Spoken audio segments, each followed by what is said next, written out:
Kita bicara ini mengenai sastra klasik, mengapa ada salah satu karya yang kemudian menjadi perhatian Gubernur Jenderal, yakni ini karya dari Abdullah bin Muhammad Al-Misri. Ini saya kutipkan dari Rangkal. Jadi pada masa itu pejabat tinggi negara yang pertama kali tertarik dengan karya sastra ini, saya sebut karya sastra klasik, ya. Ini adalah pejabat Belanda, ya, Komisaris Jenderal Mr. C.Th. Eliot. Ini pertama kali pejabat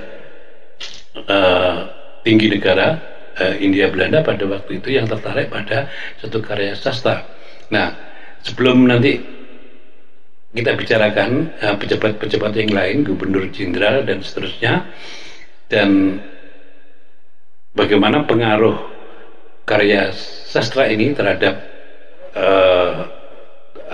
wilayah-wilayah yang diduduki oleh pemerintah India Belanda dengan menggunakan karya sastra ini untuk menarik simpati masyarakat setempat, ya. Itu. Nah, hikayat ini terbit dua kali. Jadi tahun 1815 itu jilid 1, kemudian 3 tahun kemudian itu jilid 2, ya. Dan karya ini secara garis besar ini menceritakan ini, ya, sang tokohnya ini Marskalek. Ini kemudian di dalam karya klasik itu disebut Marskalek, ya, ya. Nah, Marskalek ini mengacu pada Gubernur Jenderal Daendels pada waktu itu, ya. Bagaimana digambarkan Gubernur Jenderal Daendels di dalam karya sastra ini, ya, menundukkan Banten, kemudian Cirebon, termasuk juga Kesultanan Yogyakarta. Nah, kemudian ini secara garis besar, ya, diceritakan juga di dalam karya itu mengenai ini kekuatan pasukan Daendels, ya, kemudian perubahan sistem pengadilan, termasuk juga ini, ya, pembuatan jalan lintas Pulau Jawa, The Groot Postweg itu, mulai dari Anyer sampai Panarukan itu, termasuk juga cerita-cerita tentang benteng Belanda di Batavia yang diruntuhkan, dan kemudian cerita tentang pemindahan kantor Gubernur Jenderal dari Batavia ke Bogor, ya. Ini, ya. Oke. Itu isi ringkas dari karya sastra ini, karya Abdullah bin Muhammad Al-Misri ini. Nah, kemudian pada masa ini Gubernur Jenderal Marcos, nah, hikayat Marskalek ini, karena ceritanya itu lebih mengagungkan Gubernur Jenderal Daendels, dan karya ini dianggap oleh Gubernur Jenderal berikutnya ini menguntungkan ini, ya, India Belanda, ya, dalam hal ini legitimasi pemerintah India Belanda di Nusantara. Nah, kemudian karya sastra ini juga digunakan oleh Gubernur Jenderal ini, seperti saya sebut tadi, yaitu diceritakan kembali oleh penulisnya di wilayah-wilayah yang ditaklukkan Belanda. Jadi sebagai senjata untuk ini, menaklukkan wilayah-wilayah yang belum ditaklukkan oleh India Belanda. Dan di sini sebenarnya penulis tersebut, yaitu Abdullah bin Muhammad Al-Misri ini, menulis karya sastra itu sebenarnya untuk tujuan ini, ya, agar dia mendapat kedudukan di Kesultanan Pontianak. Jadi sebenarnya karya sastra ini ditujukan kepada Sultan Syarif Qasim, ya, Sultan Pontianak 1808 sampai 1819. Tetapi kemudian karya sastra ini digunakan oleh pemerintah Hindia Belanda, terutama para gubernur jenderalnya, untuk ini, ya, alat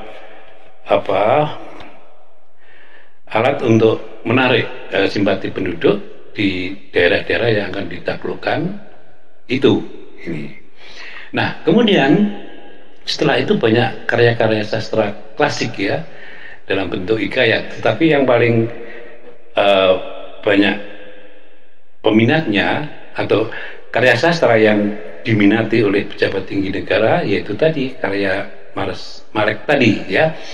Dan pada masa misalnya ini sebelum Danieles itu ada Raffles, itu juga sebenarnya sudah ada banyak karya-karya klasik ya pada masa itu ini. Nah, karya-karya klasik sebelumnya itu digambarkan sebagai karya yang ini ya, lebih pada ini ya, karya tasawuf ya itu ya.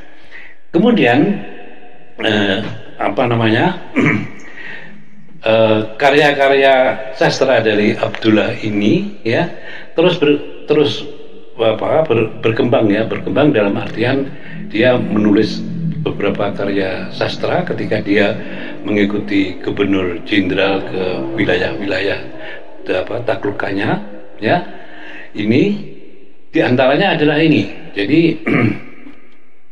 ini kita lewatkan saja. Jadi ini, dan salah satu karya yang muncul sesudah Marek tadi ya, ketika dia mengikuti gubernur jenderal ke Siam ya, dia menghasilkan karya sastra yang diberi judul Hikayat Siam ya. Kemudian ini diterbitkan dalam bahasa Belanda ya beberapa tahun kemudian ketika dia juga mengikuti misi penaklukan pemerintah Hindia Belanda di wilayah Bali misalnya, dia kemudian juga menulis ini ya, Hikayat Tanah Bali. Nah ini Sayyid Hasan ini sebenarnya ini ya, bukan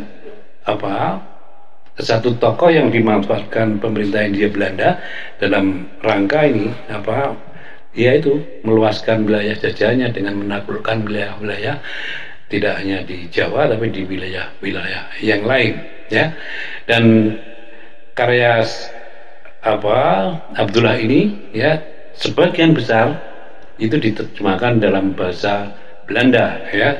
Ini misalnya ini karya ini Hikayat Tanah Bali ini kemudian diterjemahkan dalam bahasa Belanda oleh Van Huvell. Ini karya sastra klasik yang saya pilih ya untuk saya tampilkan di sini, karena karya sastra klasik ini digunakan oleh pemerintah Hindia Belanda untuk tadi ya bagian dari strategi penaklukan wilayah-wilayah tersebut ini.